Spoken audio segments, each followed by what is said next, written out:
This is the CGW podcast. Okay. How do you like that, Sean? That was a good one.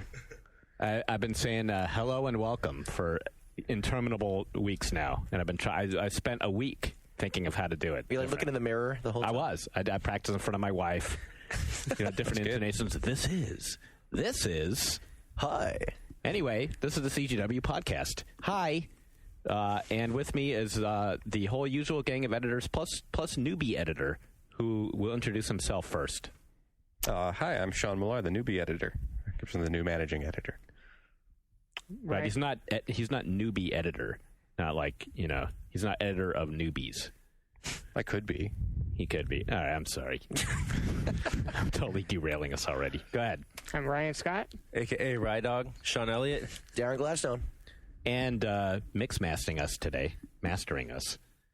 is Mr. Andrew Pfister. Hi. Rocking the turntables. Well, do we have anything to talk about this week? We have a lot to talk about. I'm just kidding you. But we're going to start off with the usual round of what are we playing? So, because we know that you want to know what we're playing, and we know that you know. So, what are we playing? Rise of Legends. Rise of Legends. Sean Malloy.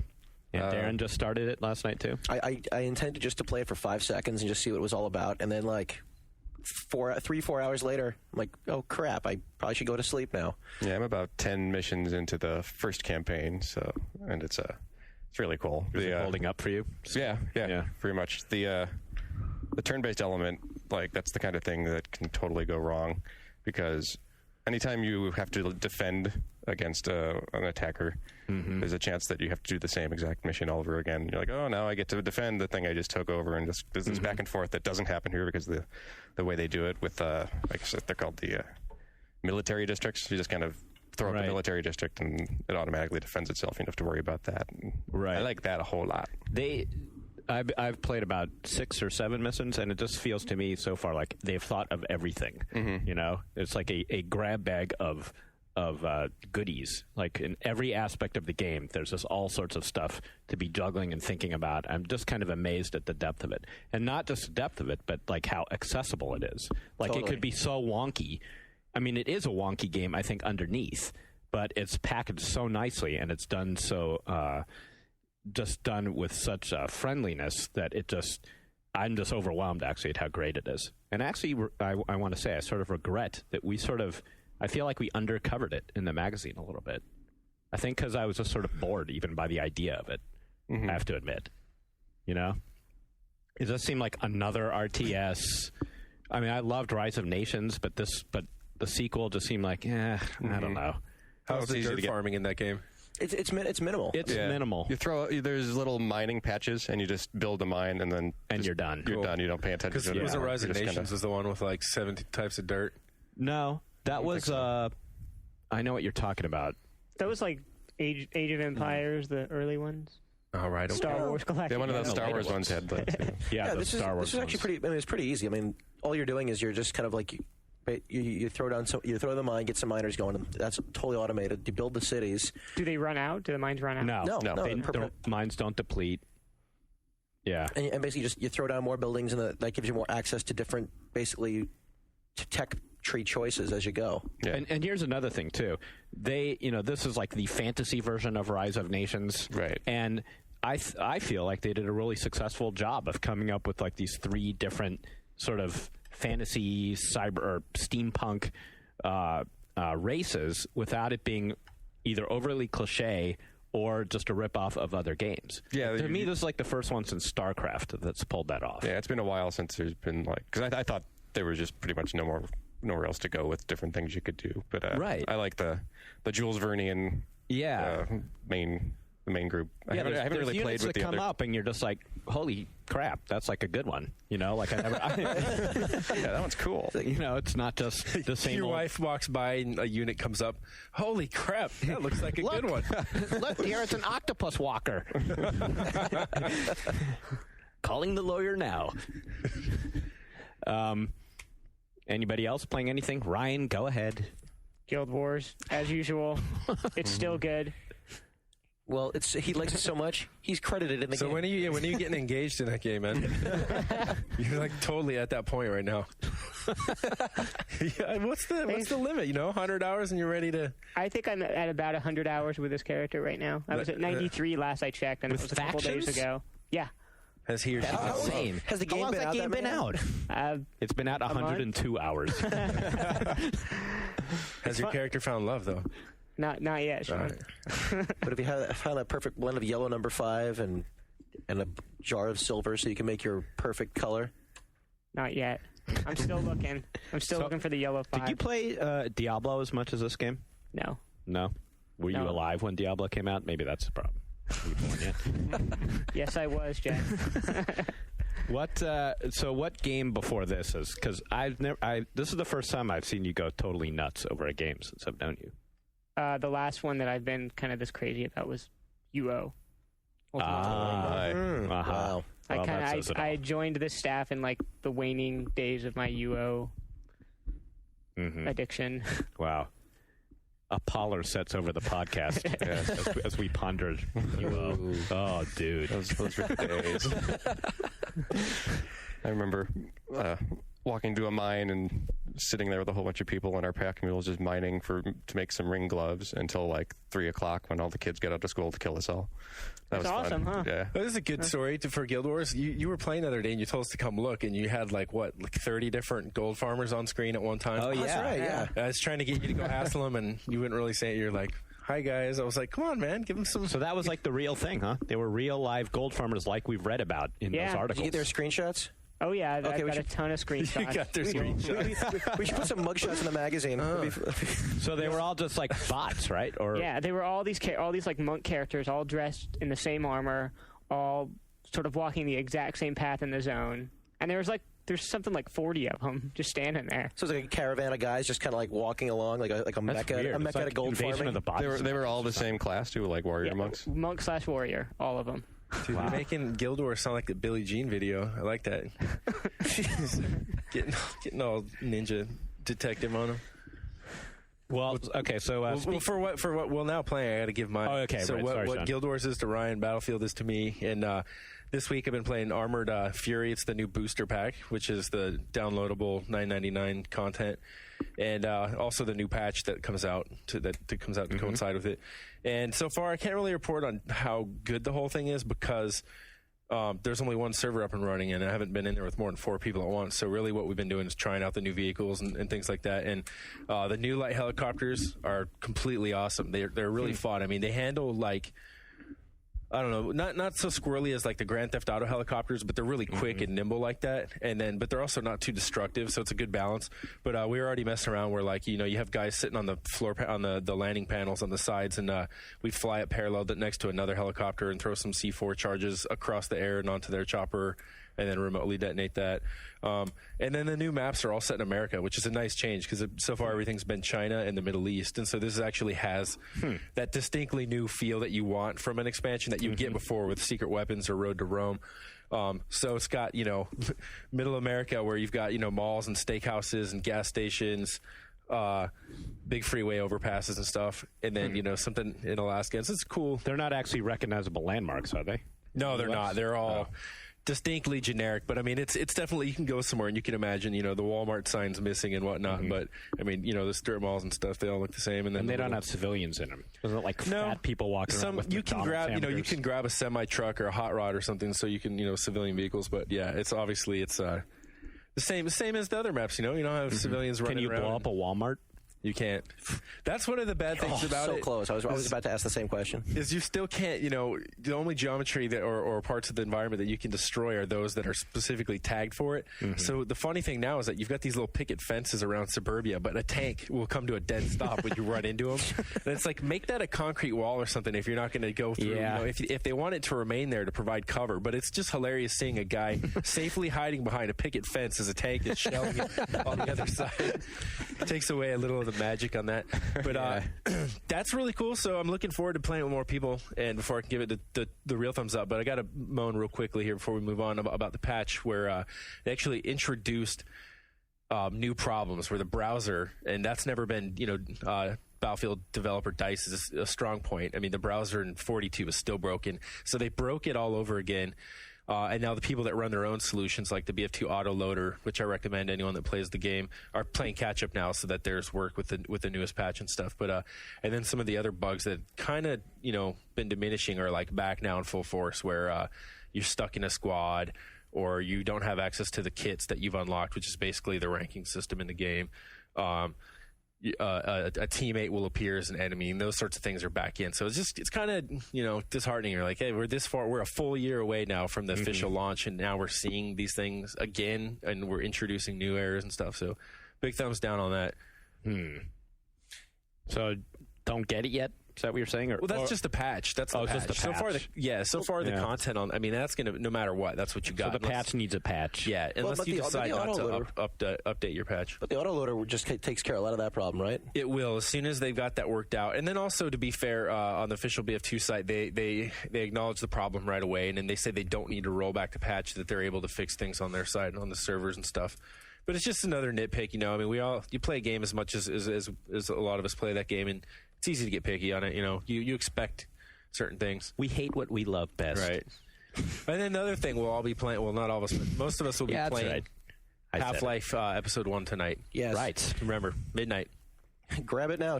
Except Ryan, he'll be playing Guild Wars. Oh, and actually, just a heads up for next time for the Hitman, whatever the hell, the new Blood Money. Blood Money? Thank you. Actually, Fister, what did you think of that one? Didn't play it? Okay, thank you. No, actually, it looks pretty cool. Actually, is that the one that has those horrid ads in our magazine right now? Sorry for the horrid ads. We had nothing to do with them, but the game does look pretty cool.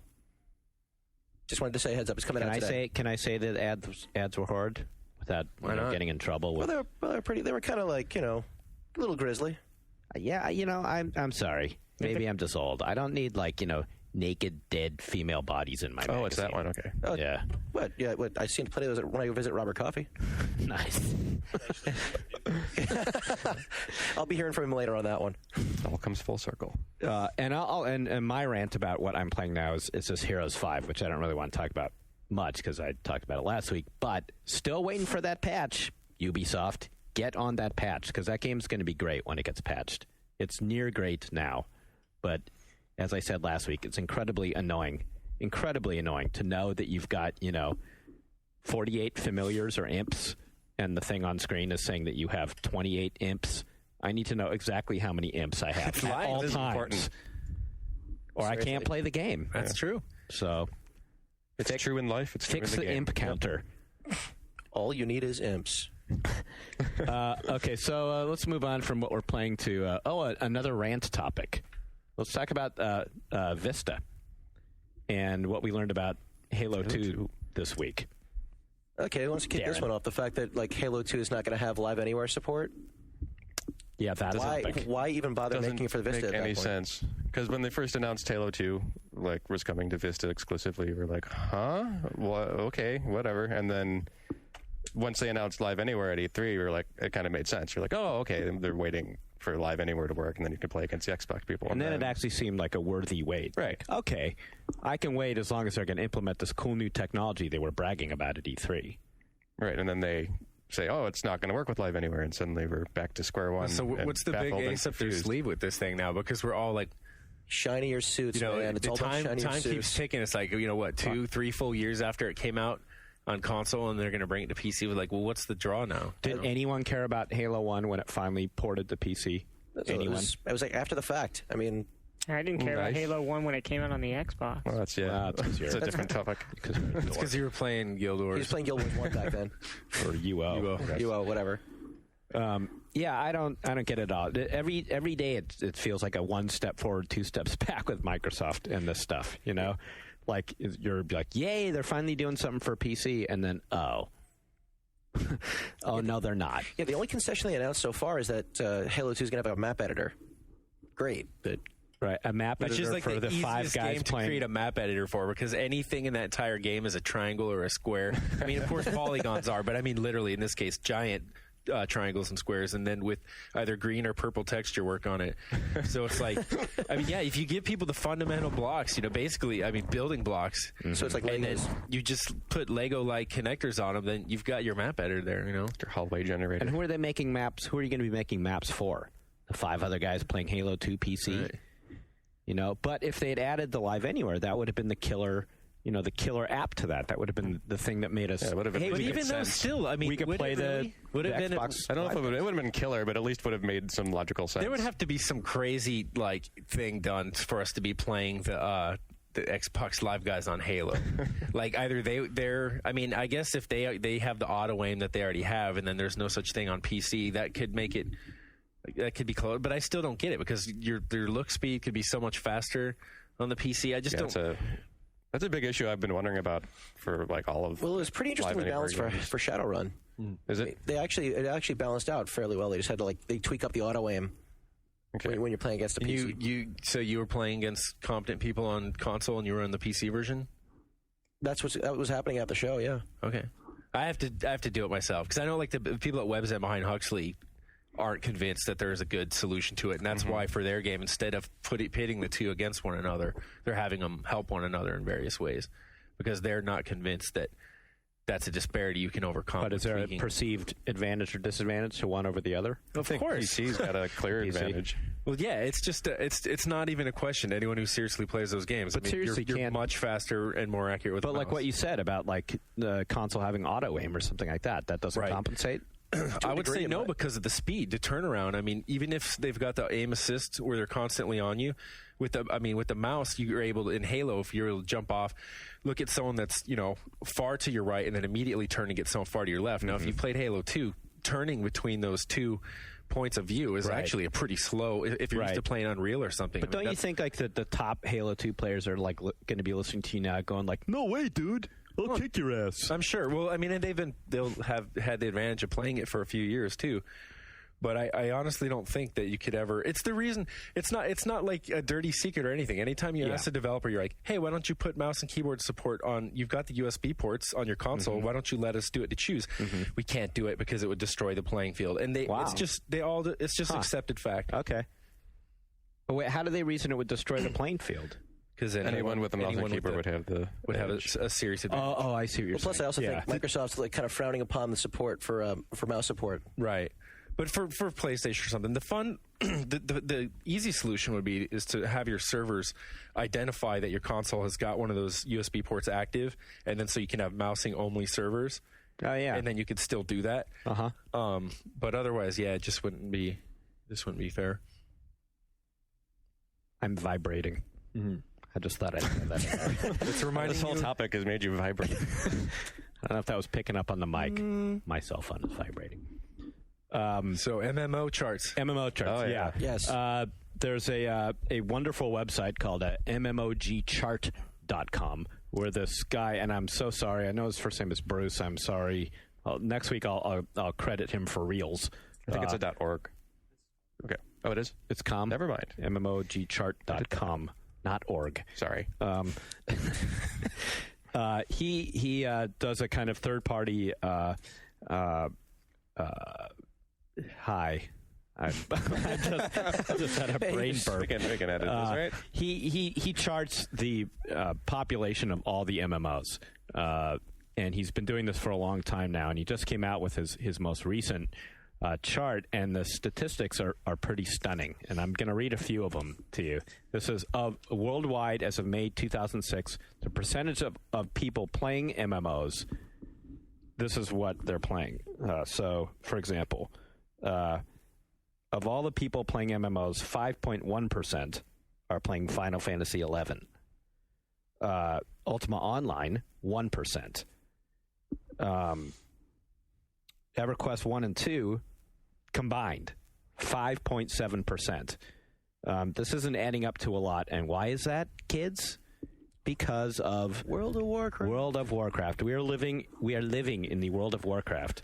50.6% of all people playing MMOs are playing World of Warcraft. What is the next highest one?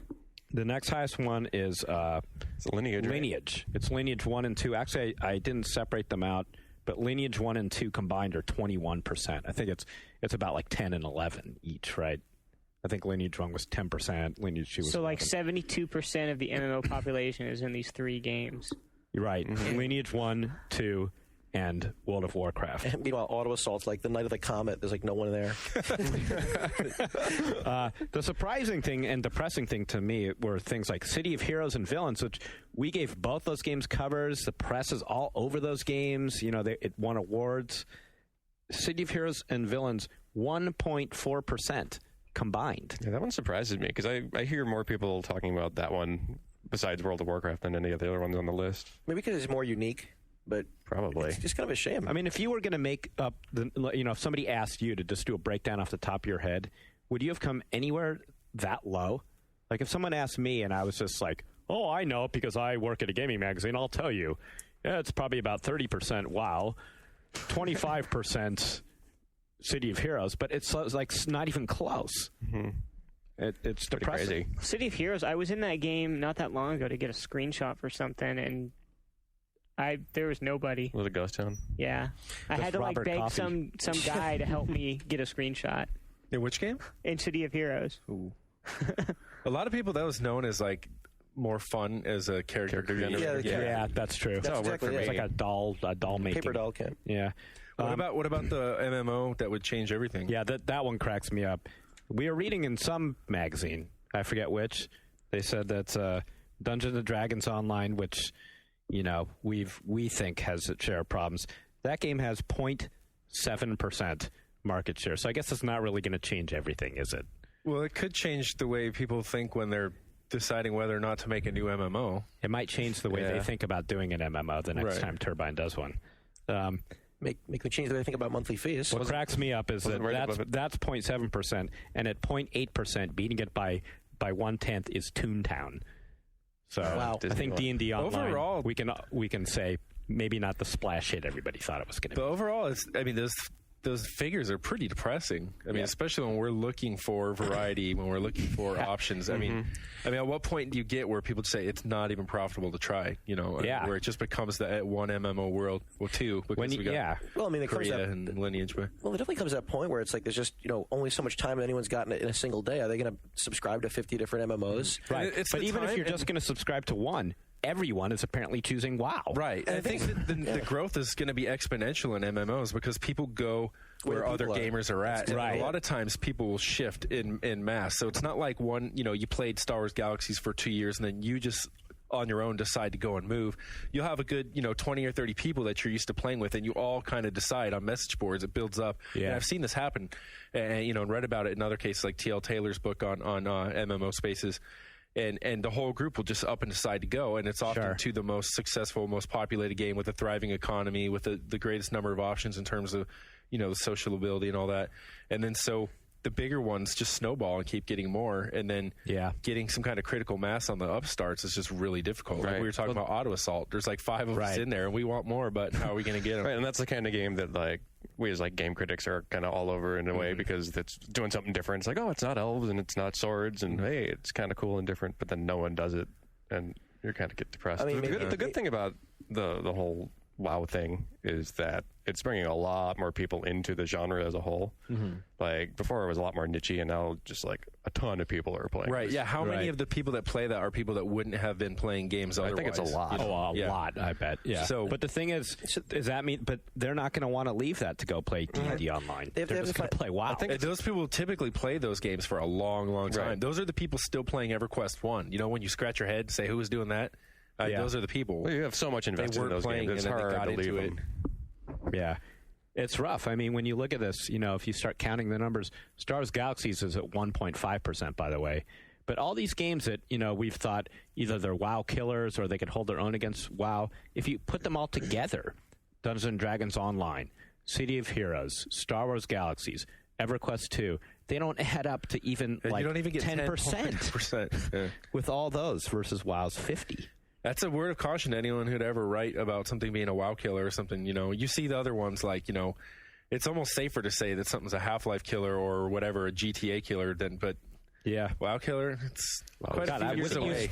I wouldn't even want it. If I was working on an MMO, I'd be tempted to just throw in the towel.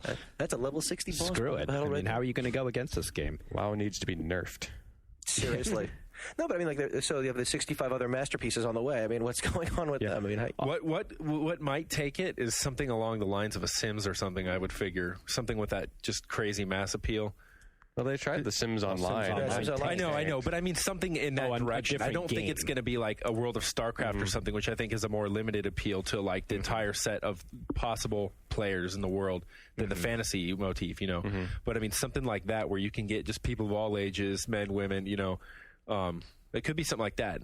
It's not going to be something like an auto assault. Does Guild Wars even count on this? Guild Wars does not count, yeah, because they're looking at monthly subscriber fees as one of the criteria, I think.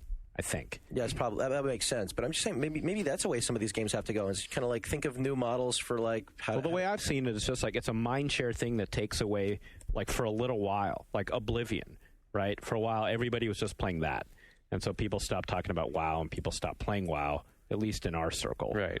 But then a game like Oblivion burns itself out.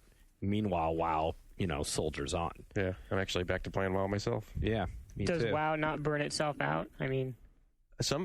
I'm working on my second level 60 character, and for some reason I don't think it does burn itself out. You must play with a group of people. It's totally a group dynamic. It's totally the people I play with. If those people weren't there, I bet you would put it away.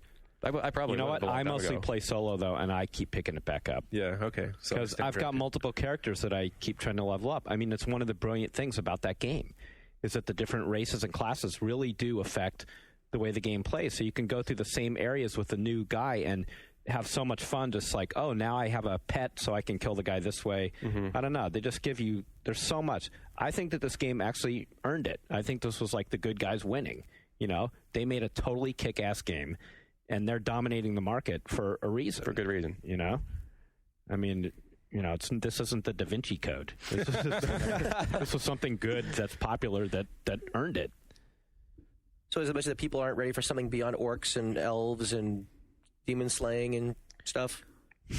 I don't know. I don't know. I mean, World of Warcraft, it's comparatively so easy to get into, and it just looks so much cooler. Like, even the icons, you're just like, those are awesome icons. I want to click those. And a lot of other MMOs don't have that, and that's a really big entry point for people. I'd argue also that so far setting is nothing but just a veneer. All these MMOs are the same game with different skins. Well, not the same game, but more so than they're more alike than they're different.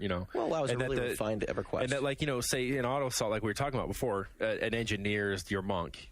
And you've got basically all these stand-ins, and no matter where you transplant that setting, you're basically looking at the same tropes and ideas. Right. You're always going to have a tank, you're going to have the nuker, you're going to have the healer. I do think the art direction, though, is a huge thing in WoW. It's just such a pleasing, pleasant world to be in.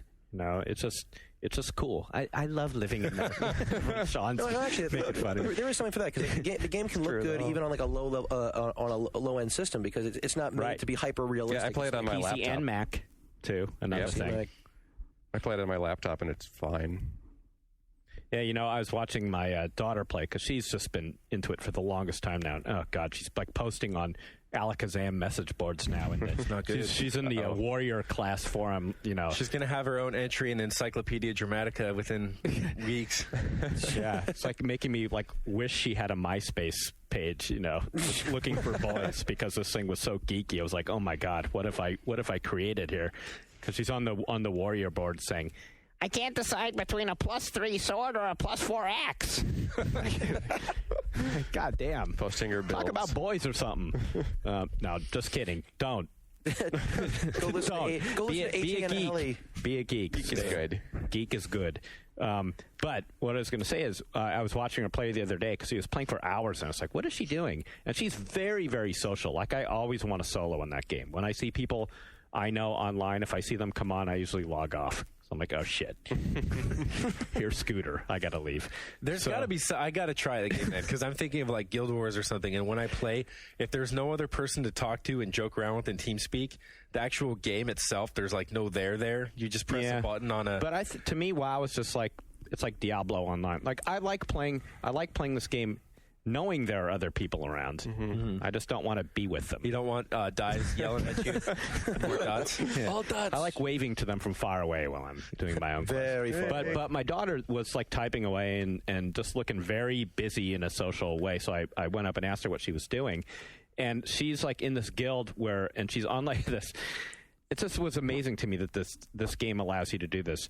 The guild had this one woman had started this like party committee, and my daughter was like the assistant to this party committee. And what they're doing is they're designing costumes and baking cookies for the holiday season, for Halloween and Christmas, months from now. So like they're sitting there like collecting all the stuff they need to like make costumes and bake cookies. That's why I'm telling you, though. No, you laughed when I brought up a Sims Lite game. I didn't need Sims Online, but that's why I'm saying that's the kind of stuff that, that's responsible, at least in part, for those numbers. So then maybe Vanguard's going to, like, win people then. That's what they're all about, crafting your medieval AIDS quilt or something like that. It's the plague quilt. Medieval plague quilt. All right. Wow, that was asking about that. Last thing on that, is there a craftable AIDS quilt? You should also be concerned, though, that when MySpace and World of Warcraft combine, because there's definitely some of that kind of patrolling going on in that game. Predators looking for little like female gnome rogues on patrol. Are we winding down, Skip? We're at half an hour. We've been yammering for half an hour. Did we have anything else we wanted to talk about, kids, this week? We ranted about Halo. Oh, you guys were talking right before we went on about some LucasArts technology. Oh, yeah. So should we end on a happy note? Yeah. Happy, good stuff. Yeah, so some cool stuff that LucasArts has got cooked up. They're finally, not finally, but they're working more closely with the guys at Industrial Light and Magic on their technology. And they've come out, I forget the specific names for the two pieces of software, but basically what one does is it allows for enhanced degree of destructible objects and geometry and things like that in games. So whereas the current model right now, no matter what your game is to have one asset, which could, in this case could be a fence or something, and then at the moment that it gets hit, they do a trick of the eye and they transplant it with 2 pieces, and then hence broken, or 5 pieces, or 10, or whatever. This time the piece is already uniform and it's there, and it can splinter, break on any number of different axes each time you do it.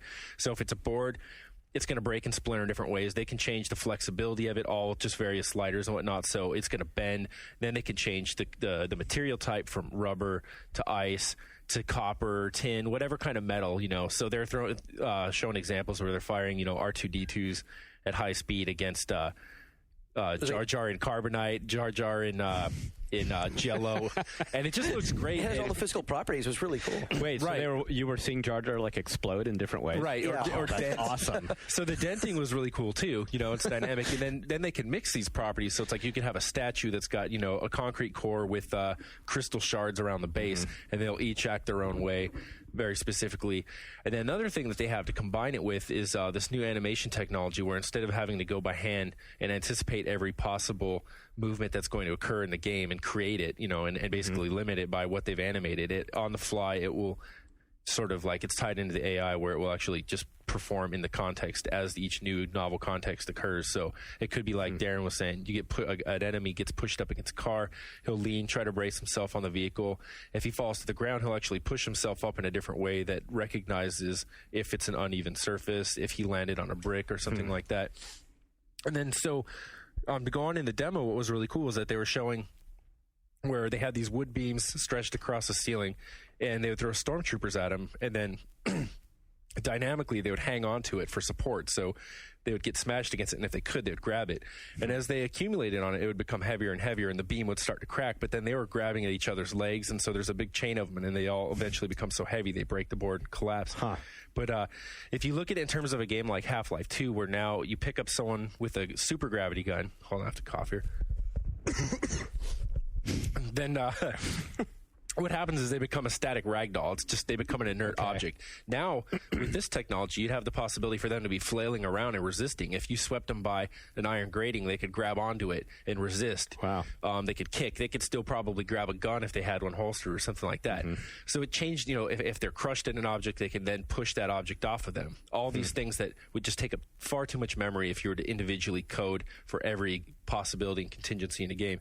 So I think those two technologies in combination could radically change forevermore, just like Dungeons and Dragons, the way we look at games. But no, I think that it could change everything. I think like the introduction of physics, heavy duty physics in games and stuff, that it will be one of those things where if games don't have it, you'll definitely recognize that they're lacking that technology. Right. The way that it goes with normal mapping and what right now. So